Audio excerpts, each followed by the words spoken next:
सभी साथियों को गुड मॉर्निंग, जय हिंद साथियों। तो आज के इस क्लास के अंदर हम देखेंगे मोस्ट एमसीक्यू। हमने ये जो कंप्यूटर ऑफ हिस्ट्री है इसको क्लास को हमने पढ़ लिया था पहले ही।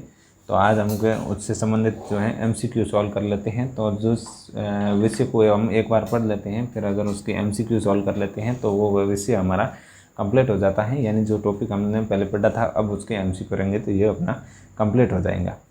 तो सबसे पहला प्रश्न है, दुनिया के पहले यांत्रिक कैलकुलेटर पास्कलाइन का आविष्कार किसने किया था? तो ये आविष्कार किया था ब्लेज पास्कल ने। किसने किया था? ब्लेज पास्कल ने। ब्लेज पास्कल ने इसका आविष्कार किया था। प्रश्न नंबर 2, चार्ल्स बेबेज द्वारा डिजाइन किए गए एनालिटिकल इंजन को किस वजह से पहला कंप्यूटर माना जाता है? ये सब लोग, इसमें बिजली का उपयोग होने के कारण इसका आविष्कार बहुत छोटा था, ये प्रोग्राम करने योग्य था, इसमें एक मॉनिटर लगाया था। तो ये इसका जो है चार्ल्स बेबेज द्वारा जो आविष्कार किया गया एनालिटिकल इंजन को पहला कंप्यूटर इसलिए माना गया दुनिया का क्योंकि इसका इसमें प्रोग्राम करने योग्य था, इसके अंदर हम प्रोग्रामिंग कर सकते थे। नेक्स्ट क्वेश्चन, दुनिया के पहले प्रोग्रामर के रूप में किसे जाना जाता है? तो दुनिया के अंदर पहले प्रोग्रामर के रूप में एडा लेवलेस को जाना जाता है, दुनिया के पहले प्रोग्रामर के रूप में। कंप्यूटर की पहली पीढ़ी में मुख्य रूप से किस इलेक्ट्रॉनिक घटक का उपयोग किया जाता था? तो कंप्यूटर की पहली पीढ़ी के अंदर वैक्यूम ट्यूब का है जो आविष्कार किया गया था, जिसको मुख्य घटक के रूप में जाना जाता था। और सेकंड पीढ़ी के अंदर जो है ट्रांजिस्टर का प्रयोग किया जाता था। ठीक है। और अब प्रश्न है, नेक्स्ट क्वेश्चन, दूसरी पीढ़ी के अंदर कंप्यूटर में वैक्यूम ट्यूब की जगह पर किस घटक का प्रयोग होता था? तो हमने अभी जस्ट पढ़ा कि ट्रांजिस्टर का प्रयोग होता था। और तीसरी पीढ़ी के अंदर है जो आईसी का प्रयोग होता था, जिसे बोलते हैं इंटीग्रेटेड सर्किट। चौथी पीढ़ी के अंदर माइक्रो प्रोसेसर का प्रयोग हुआ करता था। ठीक है। भारत में निर्मित पहला डिजिटल कंप्यूटर कौन सा है? ऐसा कौन सा कंप्यूटर है निम्न में से जो है भारत में डिजिटल जो पहला कंप्यूटर है? तो परम 8800 है जो, ये तो भारत का पहला सुपर कंप्यूटर था। और पहला कंप्यूटर था वो है सिद्धार्थ भारत का पहला डिजिटल कंप्यूटर जो कि भारत में निर्मित है। मर का नियम किससे संबंधित है? जो मूर का नियम किससे संबंधित है? कंप्यूटर की गति से संबंधित है, कंप्यूटर के आकार से है, एक चिप में ट्रांजिस्टर की संख्या है, या कंप्यूटर की कीमत है? तो इसका आंसर होगा है वो है कंप्यूटर की एक चिप के अंदर ट्रांजिस्टर की संख्या से संबंधित है। किसका नियम? मूर का नियम। नेक्स्ट क्वेश्चन, चौथी पीढ़ी के कंप्यूटरों में किस प्रौद्योगिकी का विकास हुआ जिन्हें उन्होंने छोटा और तेज़ बना दिया? चौथी पीढ़ी के जो कंप्यूटर हैं उसके अंदर किसका प्रयोग हुआ जिसके अंदर वो तेज़ हो गए? तो माइक्रो प्रोसेसर का प्रयोग हुआ। आईसी का प्रयोग तीसरी पीढ़ी के अंदर होने लगा, दूसरी पीढ़ी के अंदर ट्रांजिस्टर का, और पहली पीढ़ी के अंदर वैक्यूम ट्यूब का। ये हम लोगों ने पढ़ रखा था और भी इसके अंदर रिवीजन हो जाए। बाइनरी नंबर सिस्टम का उपयोग करने वाले पहले कंप्यूटर का नाम क्या था?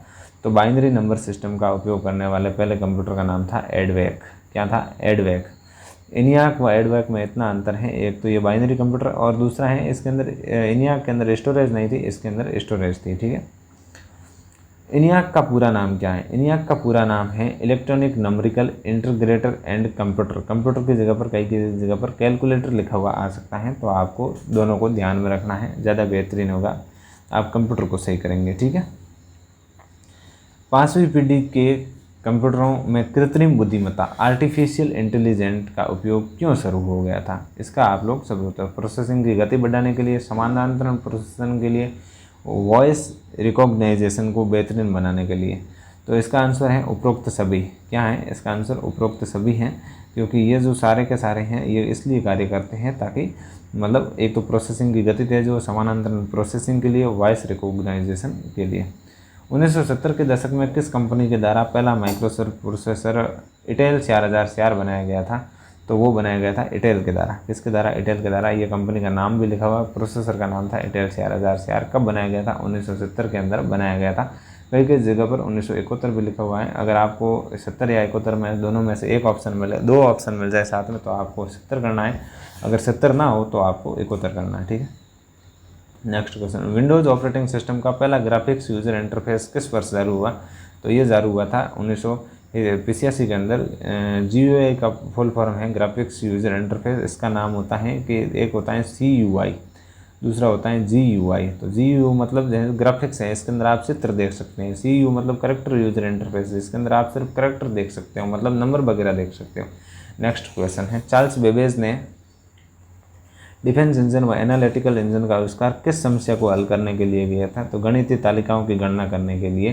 तो जो ये अपना डिफेंस इंजन था, इसका काम था कि दशमलव के बाद की 20 संख्याओं की गणना करना, ठीक है। उसके बाद में एनालिटिकल इंजन का था, वो दशमलव के बाद में 50 संख्याओं की गणना करना एनालिटिकल इंजन का कार्य था, ठीक है। जॉन वेल न्यूमेन को कंप्यूटर आर्किटेक्चर के किस मॉडल के लिए जाना जाता है? एक करेक्टर का नाम है जिसका नाम है जॉन वॉन न्यूमेन को कंप्यूटर के किस आर्किटेक्चर के रूप में मॉडल को, तो इसका है जो आंसर होगा स्टोर्ड प्रोग्राम कॉन्सेप्ट के लिए किसको जाना जाता है? जॉन वॉन न्यूमेन को स्टैंडर्ड प्रोग्राम कॉन्सेप्ट के लिए जाना जाता है। कोबेल क्या है? कोबेल व फोर्टेन क्या है? ये दूसरी पीढ़ी की भाषाएं। कौन सी पीढ़ी की? दूसरी पीढ़ी की भाषाएं हैं, दूसरी पीढ़ी की भाषाएं, ठीक है। पहली के अंदर मशीनरी और दूसरी के अंदर, चलो दूसरी पीढ़ी के अंदर ये भाषाएं हैं।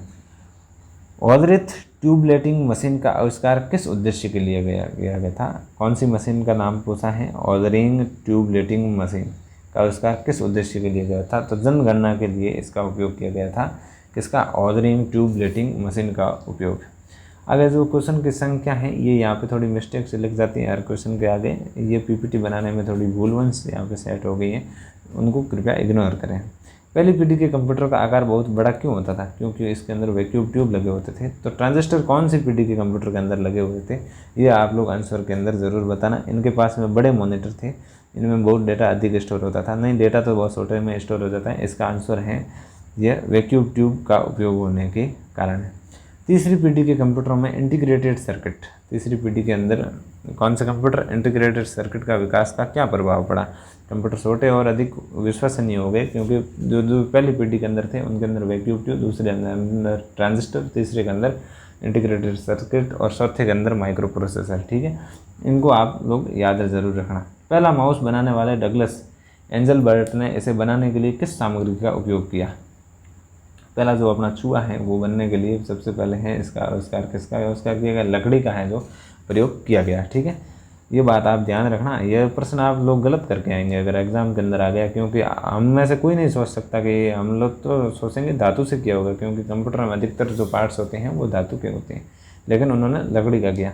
एप्पल और IBM PC जैसे पर्सनल कंप्यूटर का विकास किस पीढ़ी के अंदर हुआ? तो ये चौथी पीढ़ी के अंदर हुआ। अब आप लोग ये बताइए चौथी पीढ़ी का टाइमिंग क्या है, ठीक है। चौथी पीढ़ी का टाइमिंग क्या है ये आप लोग कमेंट में ज़रूर बताएं। वॉर रूम का विचार सबसे पहले किस कंप्यूटर वैज्ञानिक ने दिया?